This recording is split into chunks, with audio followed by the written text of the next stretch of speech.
March 22 is our turnover date. Nandito kami ngayon sa PMO to pass the requirements and we'll finally get the house keys. This is Saturday and by batch po ang scheduled date sa turnover ng mga bahay. Habang ang init sa labas, nandito naman ang mga dogs sa loob ng sasakyan nagpapa-aircon. Medyo tinanghali na nga kami matapos kapapasa ng mga requirements. And now, we're finally here sa aming unit dito sa Pagsibol, Luzon. Chinek namin ng maigi yung unit if may damage ba or any problem. We check all the windows kung lahat ba ay working and may lock. Magbibigay nga rin pala ang PMO ng checklist kung ano yung important details na kailangan mong tignan. At sa puntong ito, vinivideohan ko na ang dapat videohan for documentation purposes din. Dito nga pala nagdala kami ng tubig to test the toilet bowl kung lumulubog ba. As of this day kasi since isa kami sa mga medyo naunang homeowner, wala pang source of water and electricity dito. Lahat din pala ng drainage ay sinubukan naming buhusan, so far lumulubog naman sila. Also dinamay na rin namin yung sink, pati na rin yung sink bandang kitchen area. Sa vlog po na ito, ikukwento rin namin kung anong nangyari sa amin these past few months. Nang matapos na kami mag-checklist and documents sa bahay namin, umuwi na rin kami. April 21, nagpunta po kami ulit sa Naik para makipagkontrata sa napili naming contractor and little did we know ito na rin ang simula ng kalbaryo namin. April 27, we really can't hide our excitement sa aming house journey. Kaya this time, I decided to sell my DSLR na ginagamit kong pang hobby para may pangbili kami ng gamit sa bahay. Anyway, let's go back sa video. We're here at SM Manila and of course, we need to fuel first and napili namin kumain sa Mang Inasal. After that, dumiretso na agad kami sa department store. Super nice na mga gamit dito and we really enjoyed shopping. Bumili kami ng drinking glass from Union. Saktong sale rin kasi nito and itong dowel may discount kaya kumuha na rin kami. And ito na lahat ng napamili namin.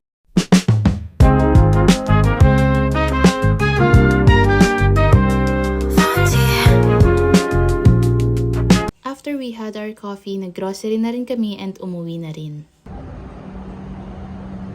May 7, hindi na naman kami mapirmi sa bahay kaya this day, papunta naman kami sa IKEA.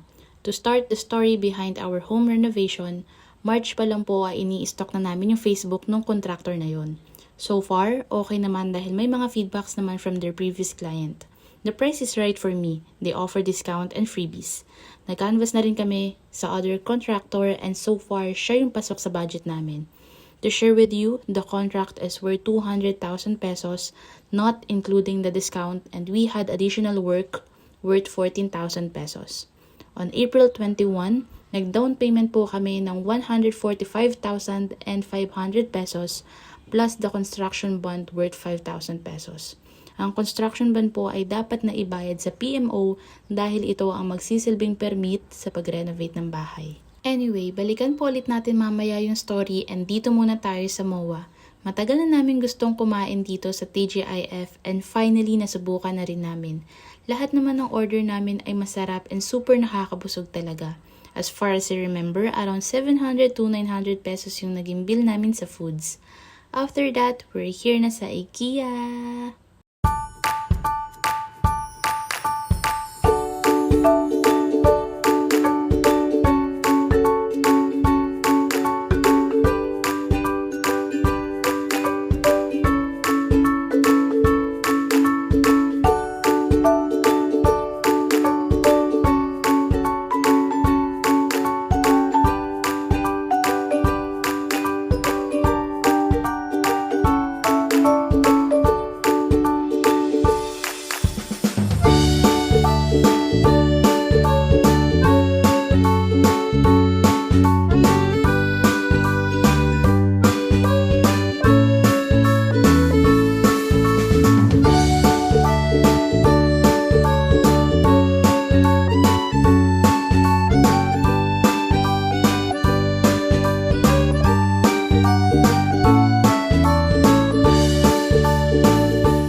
May 8, dumating na lahat ng orders namin from online shop and now pine-prepare na namin silang lahat para dalhin dun sa contractor since hinihingi niya na. To continue the story, our contract date should start on May 10 and base sa contract na aming pinirmahan, matatapos daw ang renovation within 45 working days. So from May 10, not including the weekends and holidays, the 45th working day will be on July 18. So expected namin sa July 18 tapos na. May 10, bumiyahe na naman kami from Manila to Naik para ibigay sa contractor tong mga gusto naming ipakapit sa bahay. And again, May 10 ang start date namin kaya ang expected ko gagawin na rin that day. Pero hindi pala. Siguro for formality muna yung May 10 since Saturday yon kaya after namin ibigay yung mga gamit, dumiretso na rin kami rito sa unit and nagplan ng kung ano-ano.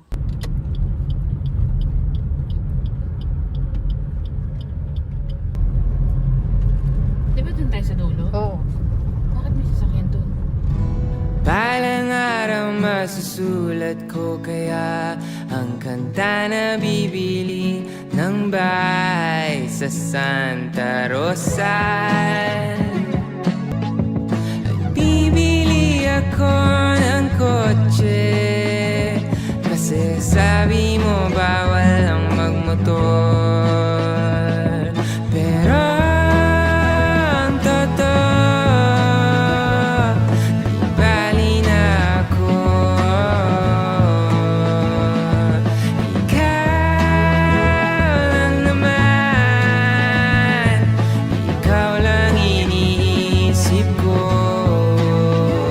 Kasi gusto kong bigay buhay na gusto mo. At gusto kong bigay buhay na gusto mo. At gagawin kong kahit ano. Gusto kong bigay buhay na gusto mo. July 5.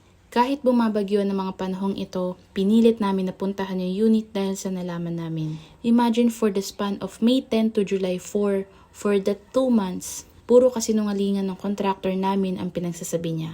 Lagi ako nagpapa-update through chat, kumusta na yung bahay? At kung ano na nga ba talaga ang progress nito. Alam nyo ba, lagi niyang sinasabi? May ceiling na raw kami. Ongoing na raw yung room partition and many more lies. For that span, nanghihingi ako ng video or picture man lang pero puro siya pangako at pinagpapabukas ng pinagpapabukas. Na-busy kami sa work and super nagtiwala kami sa kanya. July 4, kachat ko siya at kinlaro ko yung lahat ng pinagsasabi niya na may ceiling na ako, room partition and such. She acknowledged it.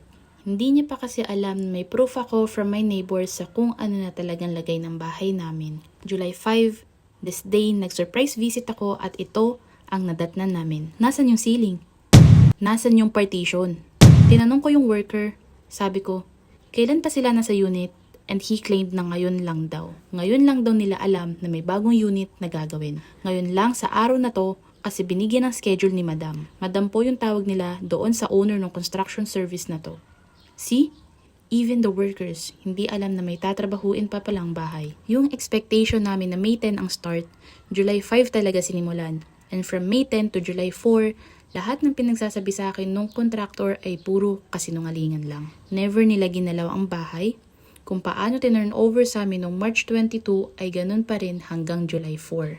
Nagharap kami ng contractor ng July 5. At nagsorry siya, kesyo naghihiya raw siya sa amin kaya siya nakapagsinungaling. Ako naman po ay understanding na tao. Na kahit anong nginig ko nung nalaman lahat ng kasinungalingan niya, tinanggap ko pa rin siya.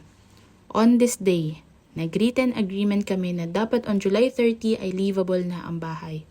This day rin, which is July 5, nag-offer siya ng compensation na free flooring outside, which is yung garage area namin. Sabi niya na rin na i-waive niya yung balance namin and gagawin pa rin yung full renovation. Nung June po kasi ay nawalan ako ng work at sinabi kong package C na lang ang kukunin ko instead of package D. Marami siyang in-offer na compensation at tinanggap namin. Extended ang gawa hanggang July 30 which is dapat livable na. Starting July 5 din, inaraw-araw na namin ang punta sa unit kahit may trabaho pa kami sa gabi. 9 p.m. to 5 a.m. ang shift naming parehas ni Shay and after shift, 2 hours drive na from Manila to Naik. Pagpauwi kami sobrang dehado dahil nga around 2 to 3 p.m. pa kami umaalis sa Naik pero makakauwi kami sa Manila ng 6 to 7 p.m. Ubos gas, ubos pera, pagod, puyat. Lahat yan nilaan namin para matutukan ang bahay. Dumadating sa punto na as in wala na kaming naitutulog dahil diretso trabaho na. Ilang beses na rin nakaligtaan kumain dahil wala ng oras. Kapag kasi hindi namin bantayan, wala ring usad yung bahay namin. Hindi rin nag-a-update yung contractor. Minsan nga, dead man lang yun sa mga chats ko sa kanya. Sa araw-araw na naming pagpunta, Makikita namin kung paano nga ba talaga magtrabaho yung mga workers niya. Sobrang kupad.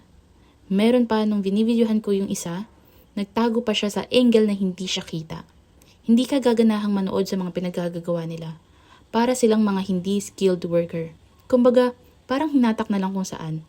Nareklamo ko na yon sa kontraktor, nag-drop name kami ng worker na ang bagal lagi ng kilos. Wala nang natatapos. Alam nyo kung ano ang sagot niya sa akin? Mabait daw yun. Hindi lang daw talaga forte yung ginagawa niya nung araw na nireklamo ko siya. Like, ha? Bakit siya yung gumagawa ng scope na yun kung hindi pala siya maalam? July 30, kung naaalala nyo pa, ito yung date na dapat livable na yung bahay. Base sa nakikita nyo, kayo na po humusga kung considered as livable na po ito. On this day as well, nag-extend na naman kami ng date and nagkaroon kami ng final demand letter stating that on August 15, the house must be 100% finished and turn over na sa amin. Kapag hindi, ipupull out na namin ang bahay sa kanila, maghahanap kami ng bagong kontraktor at pagbabayarin nila ang unfinished work. Pinirmahan naman ng mag-asawang kontraktor yung letter na yun. August 15, ito na po yung output na expected naming 100% finished na and fully turn over na dapat sa amin. Hindi ko alam kung mapapansin nyo yung pagkakaiba ng July 30 video sa August 15 na ito. Hindi nyo pa po masyadong makikita kung anong damage ang ginawa nila sa property. I will flash pictures later for the damages they caused.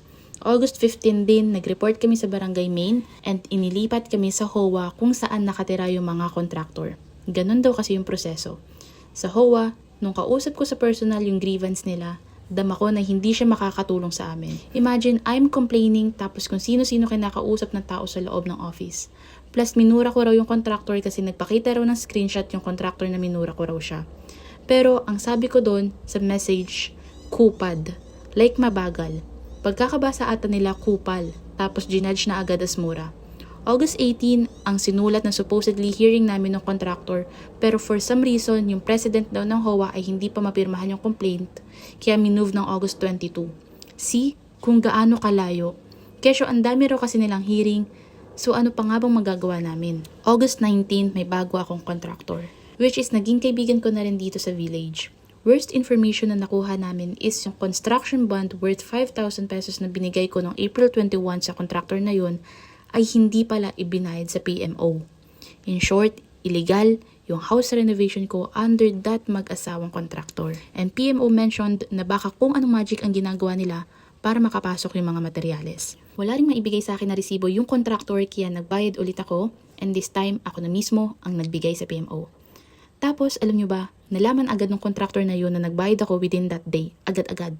Pero hindi ko naman sinabi sa kanya na nagbayad ulit ako. The moment na nalaman niya na nagbayad ako mismo sa PMO, chinat niya ako at hiningi ang aking GCash account at agad niya ako ni-refund. Gets nyo? Something fishy, right? August 22 came. Nagharap kami ng contractor. Nagkaroon ng kasunduan na August 26 magbibigay ng BOM or Bill of Materials and September 8 to 10 dapat marirefund na kami. August 26 came, walang sumipot. Hindi nagbigay ng BOM, hindi responsive yung grievance dahil wala raw siyang signal and galing sa hearing. Buong August 26 walang update. August 27, kinulit ko sa chat. Sabi ko, i-endorse na kami sa barangay. Tapos bigla ba namang tanong, i-endorse na po ba? Para bang grade school na pag sinabi ni teacher, get one whole. Tapos may student na magtatanong, one whole po ba teacher? Tapos biglang sabi, ako raw ang mag-e-endorse. Sabi ko naman, di ba dapat may endorsement letter na manggagaling sa inyo? Tapos ayun, ang tanging reply niya lang sa akin, yes, and copy po. August 29, kinuha namin lahat ng documents sa HOA and pumunta agad ng barangay. Substandard. Pang extension lang to. September 5, first hearing. We waited 40 minutes. Hindi sumipot yung mag-asawang contractor. September 12, second hearing. We waited 40 minutes again. Nakasalubong namin yung sasakyan nila, papunta kami sa barangay, tapos sila papasok sa village namin. September 19 will be our third hearing. Hindi namin alam kung anong mangyayari.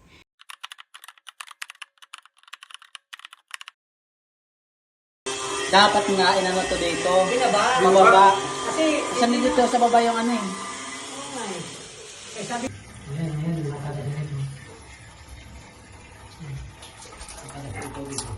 Sapot ayaw ang ano nila kasi alam na nilang ano, may awang na tubig yan, hindi nila nilabas. That's all for now guys, and thank you for listening.